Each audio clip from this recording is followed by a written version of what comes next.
از چی میخوای دفاع کنی؟ این پسر امین و معتمد من بود. اون تنها زن منو نکشت، اعتماد و انسانیت رو برای من کشت. شما مطمئنی قتل گردن گرفته؟ اون که فقط خدا میدونه، اما اگه نظر منو بخوای آره گردن گرفته. اصلا برام آسون نبود.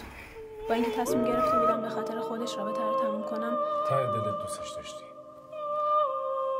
ولی شما میدونین این روزا فقط دوست داشتن کافی نیست. وعده خدا دروغ نیست. اون همیشه توبه بنده خودش رو میپذیره.